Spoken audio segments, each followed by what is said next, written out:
Glad to have you join us on the program. I'm Simisala Atigun. The annulment of the June 12, 1993 presidential election in Nigeria is still generating reactions following former military head of state Ibrahim Babangida's recent revelations. The June 12 presidential election is regarded as one of the freest and fairest in Nigeria's history, with late MKO Abiola who emerged winner of that election. However, in an unprecedented move, then military ruler Babangida annulled the results, citing alleged irregularities. This act triggered nationwide protests, widespread anger, and an eventual period of political instability. Even though the election's annulment led to severe consequences for the nation, including the loss of Abiola and other pro-democracy activists, it also provided valuable lessons. Legal experts argue that the annulment of the June 12 election highlights the need for stronger electoral institutions. Here's a part of what these legal experts had to say. Nigerians voted en masse. They came out to bring about a transition to civilian rule. Mind you, since 1983, Nigeria has recorded coup d'etat. So the first time there will have been a civilian rule will have been 1993. And Nigerians voted massively for MKO Abiola from all divides, not minding whether their ticket was Muslim then, but Nigerians needed a change, and they voted massively for MKO Abiola. Unfortunately, Babangida, being the head of state then, decided to annul that election on what he called irregularities in the election. And since that annulment, there was a significant unrest in Nigeria. People protested it because they knew they voted for MKO Abiola and that he won the election hands down. And this led to the death of so many people, especially here in Lagos State. Some of us were affected because one of our relatives died in the process while running away from Lagos to the east because of the unrest. For you to have a credible leadership in the country, the election process must be seen to be credible. And that election was adjudged to be credible worldwide. And unfortunately, IBB, in its own wisdom at that material time, said that it was under pressure by the military. Some cabal in the military. It's not only in politics you have cabal. You have some mafias in the military that said that if we declare the MK Abiola the winner, that they will eliminate him. And he told the unpopular advice against the popular wishes of the people that MK Abiola should be declared the winner of that election. It's unfortunate that MK Abiola is late, and IBB himself have came up with that very head-breaking revelation that MK Abiola won that election. He has tendered an apology and confessed that it was an error, but that is not enough. We are saying that he should also do some restitution, not only on the family, but on the setback that annulment brought to this country. Nigerians still have questions of justice and accountability, with many wondering if the country has truly learned from the mistakes of the past. Let's get another legal perspective on IBB's revelation and the far-reaching impact of the annulment of the June 12, 1993 presidential election. Legal practitioner Tunde Falola joins from Abuja. Thank you for coming on the program.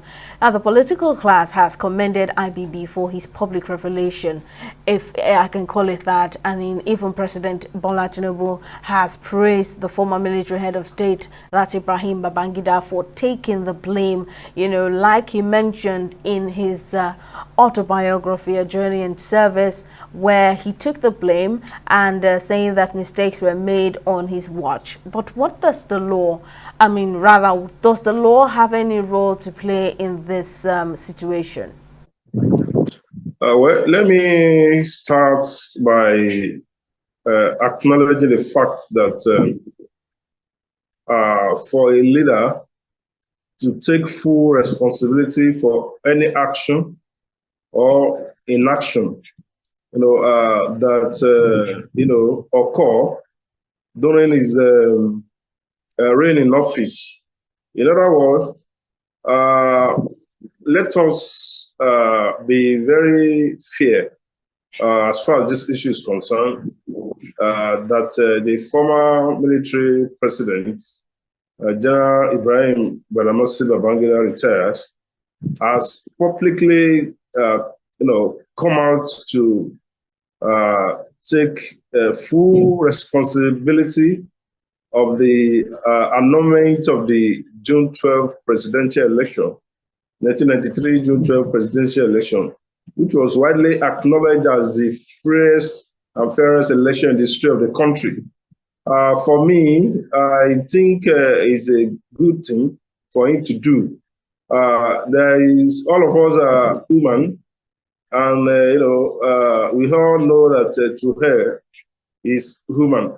So another thing is to forgive.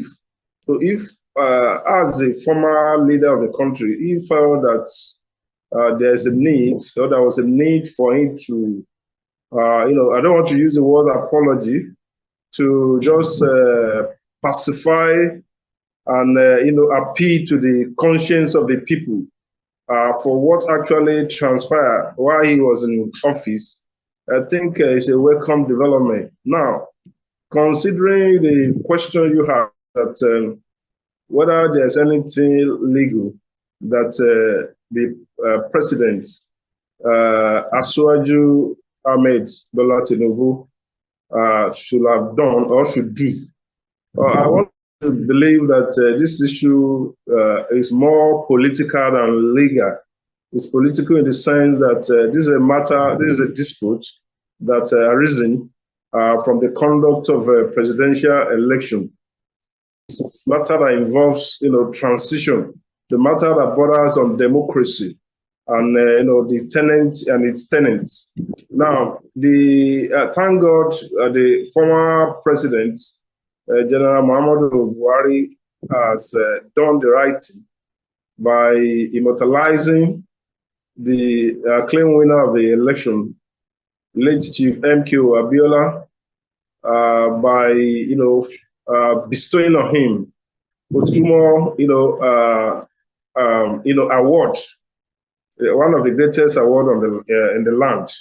So what I believe the present administration can do is to find a way around recognizing the fact that the late Chief MK Abiola was actually the winner of the election, possibly maybe can be in the form of gazettes or what have you, in view of the revelation coming from the military, the former military leader. So that is what I think the administration can do. Now, in the wake of recent amendments to the country's Electoral Act, how do you think these reforms would have impacted the outcome of the June 12 elections back in 1993 if they had been in place at that time? Well, you cannot compare the present dispensation with that era. What I mean is that, the June 12 presidential election was conducted under the military regime. Don't forget that.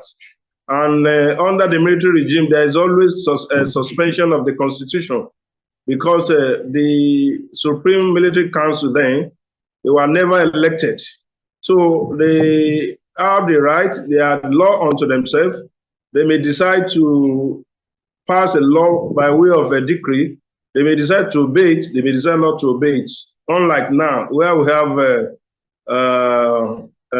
3 tiers of government, and we have checks and balances. So you can never compare the two administrations at all.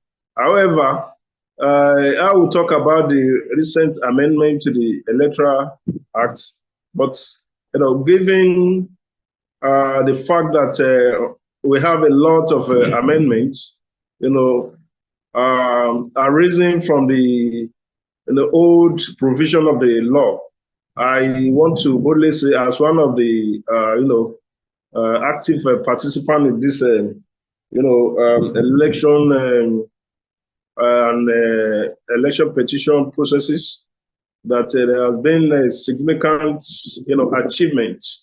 For example, we now the hearing of the petition has been speeded up, that has been very, very effective. The speedy dispensation of justice under the present regime has been very impressive. Like any other country, you cannot have a perfect law. We'll continue to amend, and improve on our electoral system. That is what I can say concerning that. What then is your assessment of, the other challenges that contributed to the annulment of that election, as someone that witnessed the event firsthand? There wasn't any security threat as far as Nigerians are concerned. The election took place. We all voted, and the results, the results, triple in. The results were being released from various states, and everybody knew who was going to win, who was going to be the winner of the election. But the Supreme Military Council, or the military themselves, they should be the one to tell Nigerians if there is any security, if there was any security threat that was instrumental to the annulment of that free and fair election. So for me, I don't see any security issue.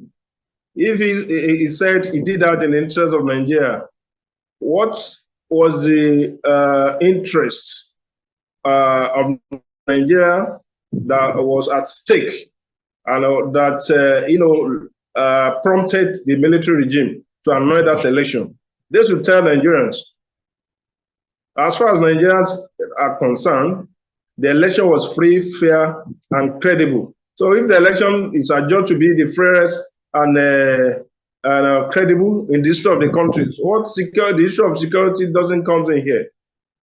Well, given the increasing calls for free and fair electoral processes in Nigeria, how do you reflect on the 1993 June 12 elections in terms of the transparency and fairness of that process, and how it could have impacted subsequent dispensations in the country? You notice that I've been emphasizing the fact that the election, the June 12, 1993 presidential election, has been adjudged as the fairest and most credible election in the history of the country. I think as at that time, we have to give kudos to the electoral umpire that conducted that election. I want to believe that discipline, honesty, and integrity, play significant role in ensuring that we achieve that level. What I mean is that the electoral body then, to a certain extent, can be adjudged to be honest, credible, and they have integrity. Now, if we have to compare that to what we have now, although this is a personal opinion, there have been, opposition here and here, and that there's some school of thought believe, certain school of thought believe that the INEC, the present INEC, has not been fair enough in terms of the conduct of the election. I'm not here to indict anybody. This is a discussion. This is an interaction, and I have the right to express my own personal opinion. If you look at the number of elections that were nullified under the present, under the present electoral body, I think one can be compelled to say that there are still room for improvements. You cannot, compare the present electoral body with that of the body that conducted June 12 presidential election without being, prejudicial to anybody, to the integrity of anybody. These are concerns being raised by Nigerians, and this is an open secret that not too many Nigerians believe, in the integrity of the present electoral umpire. That is the view of a vast majority of Nigeria. We'll take a short break now. The program will return shortly. Do stay with us. We'll be right back.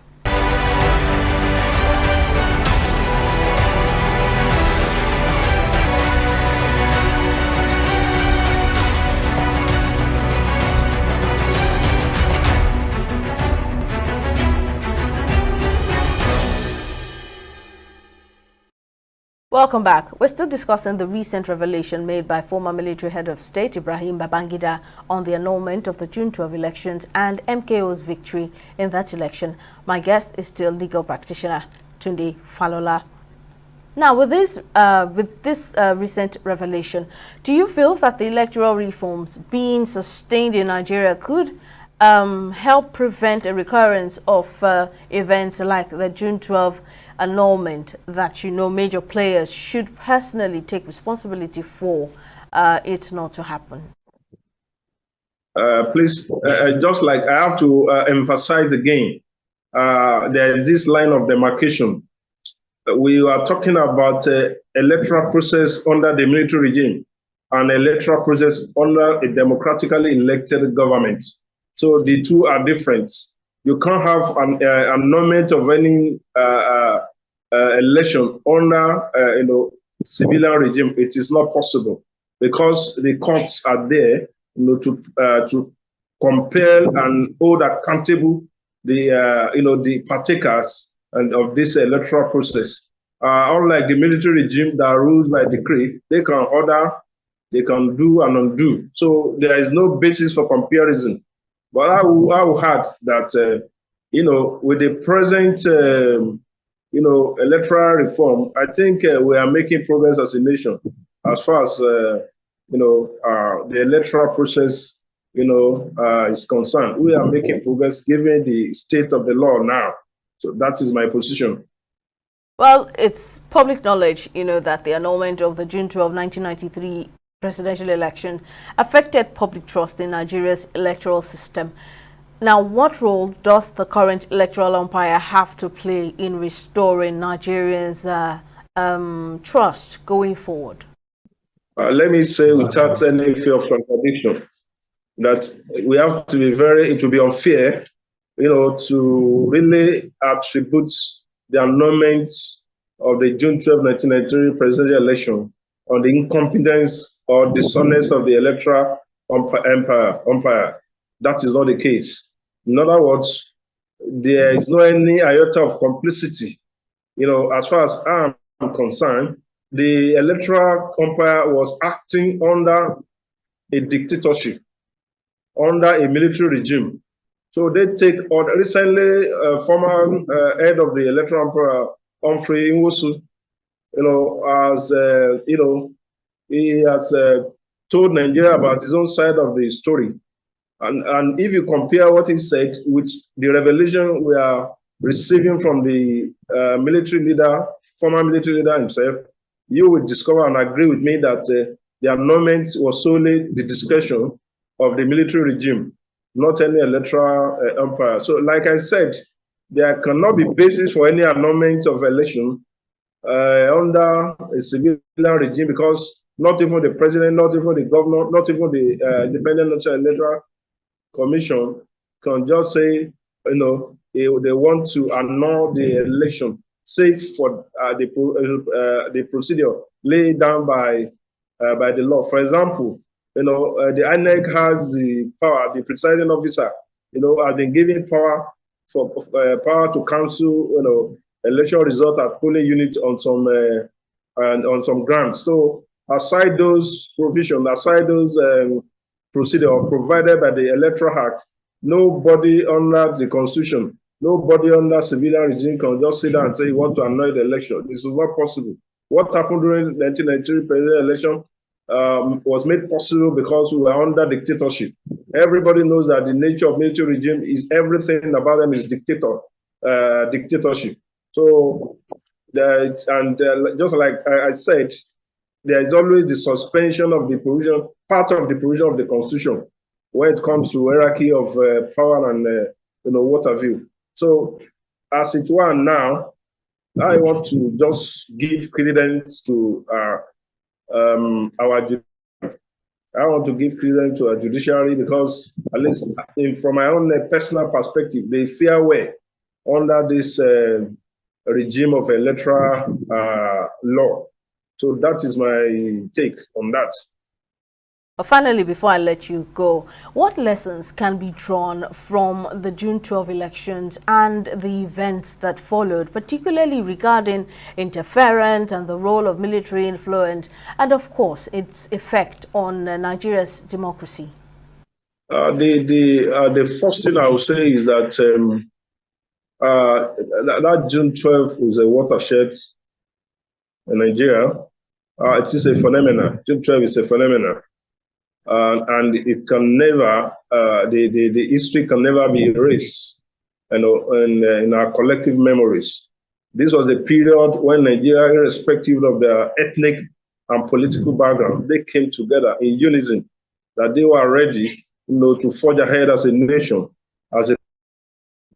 This was a period when everybody dropped the idea of I'm a Christian, I'm a Muslim, and decided to vote on the basis of their personal conviction that this is the right person. Now, we can take that lesson to say that in our subsequent electoral process, we should jettison all these, parochial, reasoning. We should look for competence to take place, should take place instead of, political or ethnic affiliation. All those parochial considerations should be jettisoned in our stride to make, to move our country forward politically. Two, the actors, one of the actors of the annulment, the former head of state, the former president himself, has publicly come to take ownership of the mistake, all the mistakes that were made. So from that point of view, our leaders should learn that,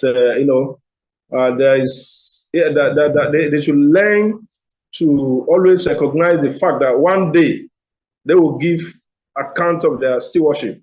So what should be of the paramount consideration in the running affair of the nation should be the fear of God. They should be guided by, a good conscience. Now, if the election was adjudged as the free and fairest election in this of the nation, why must you annul that election? You can see that flowing from the annulments, there were a lot of, losses. People die in the process. Some people were displaced because after the annulment, there were crises, from that snowball into ethnic crisis. People decided to say, okay, well, you have to leave our region, you have to go back to your place. And in the process, there was chaos. And even within the military themselves, there were a lot of crises. So as leaders, our political class should know that one day they will give stewardship, whatever they do. Now, let them be guided by good conscience. Let them be guided by fear of God. If the process is fair, if the process is credible, why must you put people into crisis because of personal or collective interest?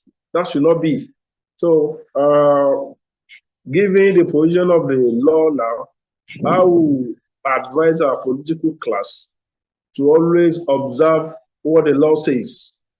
If it is your turn to become the president, if it is your turn to become the governor, if it is your turn to become the chairman of a local government, if it is your turn to become a councillor, in your wards. So we should do everything, in accordance with what the law says. We should not be seen, violating the provision of the law as far as the electoral process is concerned. So flowing from that, I believe we have a lot to learn as a nation from these June 12 annulments. And I want to believe even the man himself, he believes that he's old enough and it is the right time for him to just come and, take full responsibility of the events that actually happened, knowing fully well that one day everybody will give our stewardship, not here on earth alone, but thereafter. Well, as we continue to reflect on the lessons from June 12 and 1993, it is important to remember the sacrifices made by countless individuals for Nigeria's democracy. Legal practitioner Tunde Falola, we do appreciate you sharing your thoughts on the program. Thank you for talking to us. And that's all on this episode of the program. Thank you for watching.